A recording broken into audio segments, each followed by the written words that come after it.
Ladies and gentlemen, welcome back. XK15. On to our next bout. It's a battle of Manchester over here in Barrow. We've got Jack Mcloughlin from ASW Manchester taking on Brad Camps from Manchester Top Team. Both fighters ready to go in this flyweight bout.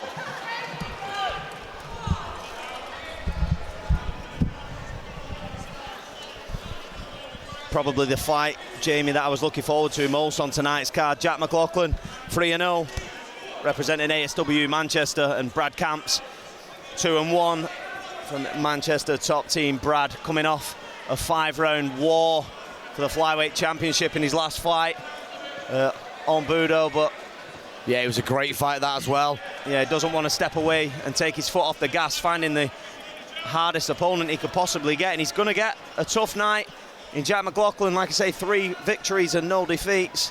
Both guys very, very good fighters. Absolutely. Say the Battle of Manchester here in Barrow. Yeah, it doesn't make any sense to me, that, but everybody loves a trip to Cumbria. That's it, but he's using them feints well at the minute. His Camps keeping McLaughlin on the back foot. They're both guys just feeling out process at the clap of the referee for some action. Both guys throw a jab that land. I think you're always going to get that, though, that feeling out process with two, very highly rated, highly touted fighters from good gyms. And that both have explosive agility as well.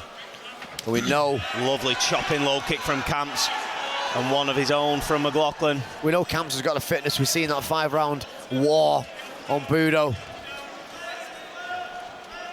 So it's an interesting one when you come off a 5-round fight and you drop back down to the 3 rounds, because the pace of your own fight is completely different.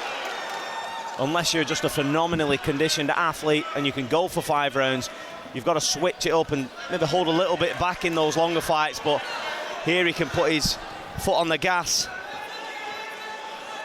And like I say, both guys, a bit of mutual respect for each other.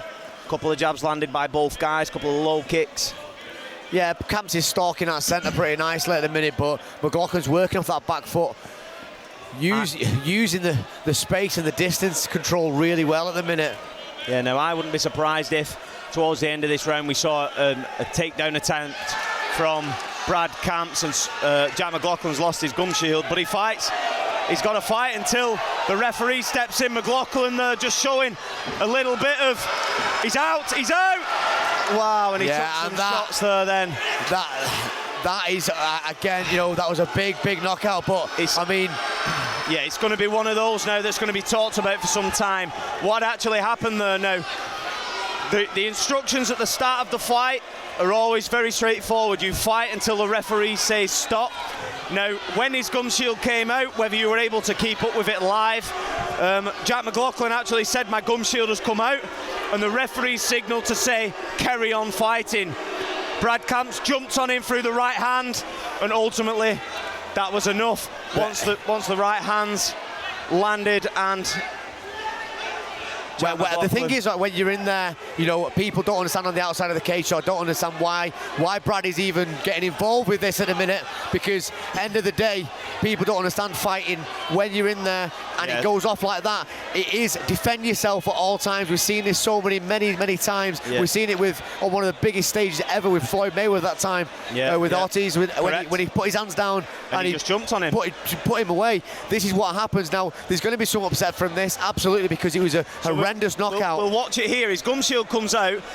Our referee gestures to continue fighting, and Brad Camps just jumps on him, and McLaughlin just gets swarmed, and it's this left hand there. He's the one on the floor, and that's it. And when those right hands land, it's too far gone now. Like I say, Brad shouldn't have really got involved with somebody in the crowd giving him some form of abuse, but he's been talked down, and Jack is getting the attention he deserves. Yeah, it's a shame. It is a shame, but like you say, Brad Camps did absolutely nothing wrong there. He just literally continued to fight, as the referee said, continue to fight.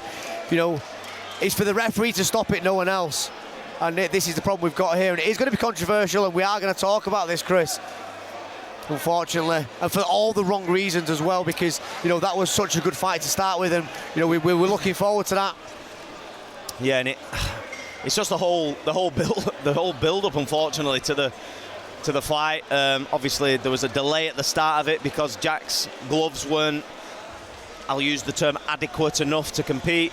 So obviously we had to change those. So he's already out of his own little game plan. He's not in the right mindset, or it's just tweaked momentarily.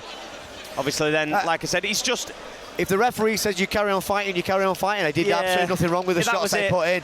You know, Brad's just reacted quicker. Now, I want to say it's a little bit of a novice thing, but he is an amateur, and he's just thought my gum shield's come out, and the fight will get stopped, but obviously it didn't. But it's just one of those things.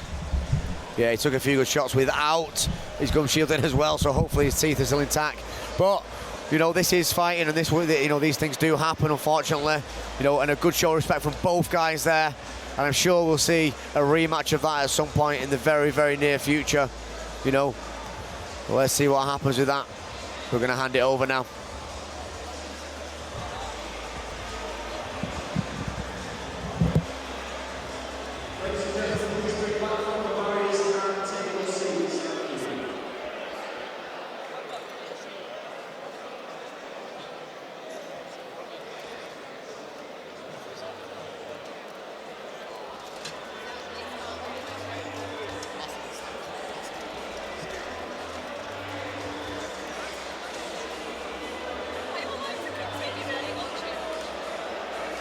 Simon, Stasnik, he should have stopped that. That was his fault. So